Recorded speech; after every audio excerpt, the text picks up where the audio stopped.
first na yan. I'm here only. You throw the ball. Na kami raw.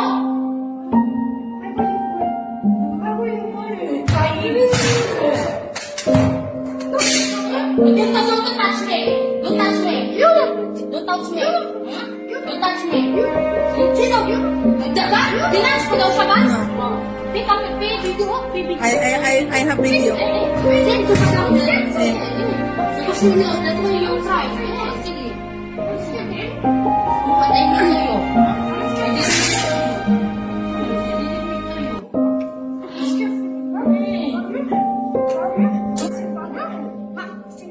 You lose, that's why. Mod, enough na mod.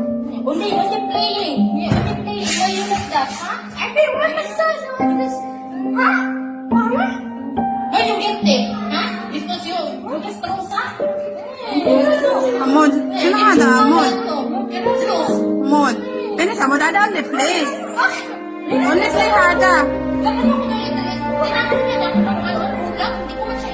You throw first the ball in the machine. Mod, shut up.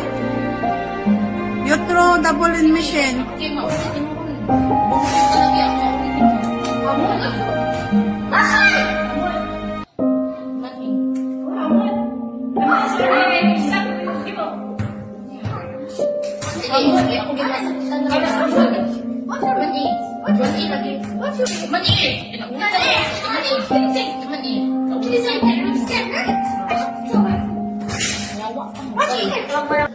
አሰላሙ አለይኩም ወራህመቱላሂ ወበረካቱ። ድና የተከበራችሁ የሙብላሌቶ ቻናል ቤተሰቦች እንዴት ናችሁልኝ?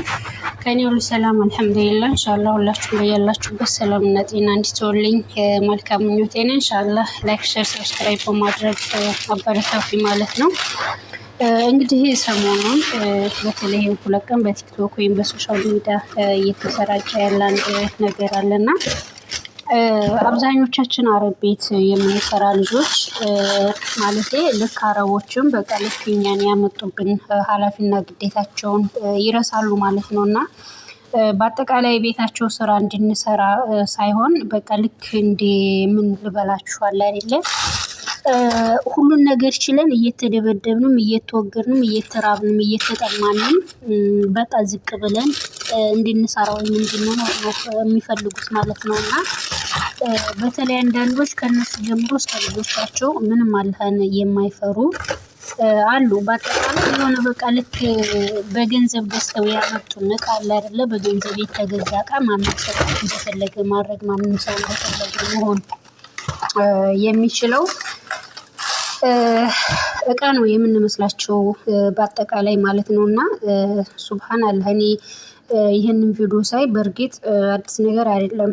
አብዛኞቹ አረብ ቤት የሚሰሩ እህቶቼ ብዙ ነገር ችለው ነገ ከነገ ወዲያ የተሻለ ነገር ይመጣል ወይም የተሻለ ነገር እናገኛለን በማለት ዝቅ ብለው ነው የሚሰሩትና አንዳንዶች ደግሞ ክብራቸውን አስጠብቀው እንዲሁም ደግሞ ከነሱ በላይ ጥሩ አረቦች ይገጥሟቸውና ተከብረው ይኖራሉ ማለት ነውና በተለይ አዲስ ልጆች የትኛውም ሀገር ዜጋ ቢሆኑ አብዛኛውን ጊዜ እንዳደረጓቸው ሆነው ይኖራሉ ይቀመጣሉ ማለት ነውና እንግዲህ ይሄ በቪዲዮ ላይ የምንመለከተው መጀመሪያ ላይ ያየነው ቪዲዮ ማለት ነው ያው ፊሊፒኖች ናቸው።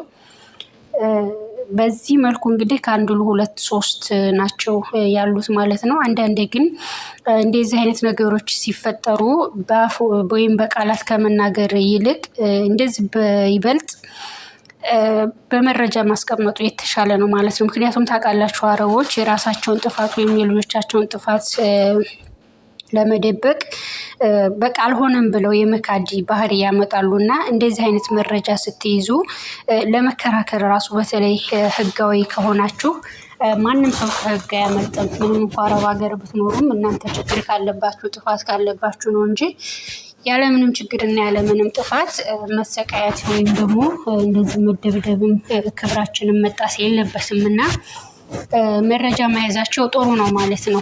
አንድ ነገር ማለት ነው እና መረጃ በመያዛቸው ነው አብዛኛው ሰው እንኳን ስደተኛው አይደለም ራሳቸው የራሳቸው ዜጎች ራሱ ምናልባት በኮሜንት ስራ አይታችሁ ካልሆነ በቃ ልጆች እያደረጉ ያሉትና ሊሆን ያለው ነገር ጥሩ እንዳልሆነ በተለይ ደግሞ የልጆቹ ማለትም የሰራተኞቹ ትዕግስት ምን ያክል ትልቅ እንደሆነ ምክንያቱም ይሄ ልጅ ይሄን ያክል መገታት አንድ ጥፊ በቃል እንደሀቅ አንድ ጊዜ በጥፊ ብትለው ሁለተኛ ሊመልስ የማይችል ነው። ነገር ግን ያው እሱን መታይ ብላ ለመማታት ስታዞር እንግዲህ ቤተሰብ ይከተላል። በቃ አንድ ሁለት እያለ የባሰ ጸብና የባሰ ችግር እንዲሁም የባሰ ትልቅ ነገር ስለሚፈጠር ያው እንግዲህ ራሷን ተቆጣጥራ ንዴቷንም ስሜቷንም ተቆጣጥራ ለማሳለፍ ነው የሞከረችው ማለት ነው። እና ምንም እንኳን እንደ ሰው ሳይቆጥራት በቃ ልክ ምንም እሷ መማታት እንደማትችል አቅም ችሎታ እንደሌላት አድርጎ የመጨረሻ በቃ ትዕግስቷን እየተፈታተናት ነው ያለውና አንዳንዴ ወይኔ ብሆን እንደዚህ እስከሚያደርገኝ ድረስ ዝም አልለውም ወይም ደግሞ አላሳልፈውም አልችልም የምንል አለንና አንዳንዴ ስሜታዊ ስንሆን ምን እንደምንወስን ምን እንደምናደርግ ምንም የምናውቀው ነገር የለም። ነገ ከነገ በኋላ ይሄ ይመጣብኛል ይሄ ይከሰታል ብለን አናስብም።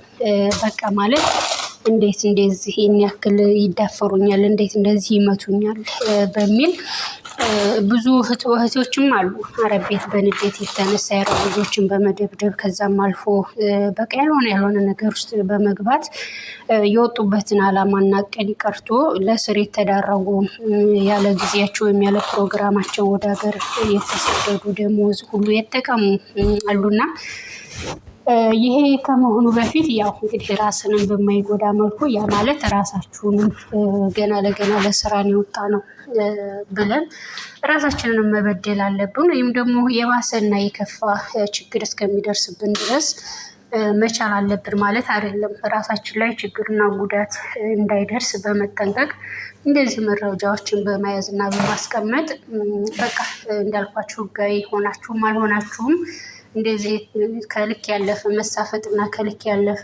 ሰብአዊነት የጎደለው ነገር ሲገጥም ማንኛውም ህግ አይቶ የሚፈርደው ነገር ነው ማለት ነውና እንደው አረብ ቤት የምትሰሩ እህቶች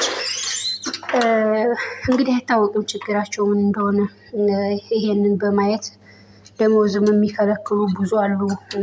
እንዲሁም ደግሞ ምንም እንዳልኳችሁ ለሰራተኛ ቦታ የሌላቸው ምግብ ሁሉ የሚከለክሉ የማይሰጡ አሉና ይሄ ሁሉ ተቋቁሞ ስንት ችግር ስንት መከራ ተችሎ ነው አረብ ቤት የሚሰራውና ምስጋናውና ሙገሳው እንኳን ቢቀር በዚህ ልክ የሰው ልጅ መቼም ሁሉም አላህ ነው የፈጠረው። ነገር ግን እዚህ ጋር ያለያየንና እኛም ከሀገር ወጥተን ከነሱ ጋር እንድንሰራ ያደረገን ያው እንግዲህ ማጣት ወይም ድህነት ነው እና ምንም እንኳን ድህነት ቢሆንምና ነገ ከነገ ወዲያ ሰርተን የተሻለ ህይወት የተሻለ ነገር እናገኛለን ብለን ራሳችንን ዝቅ ብናደርግም እንዲህ ይሄን ያክል የወረደ መሳፈጥና እንዲህ ይሄን ያክል መደብደብ የሚያደርሰን ምንም ነገር የለምና ብቻ ነው እንደዚህ አይነቶቹ አሰሪዎችና ልጆቻቸው አላህ ይጠብቀን ማለት ነው። ይሄኔ በዚህ ልክ እሷ የሆነ ነገር አድርጋና ወይም መታቸው ወይም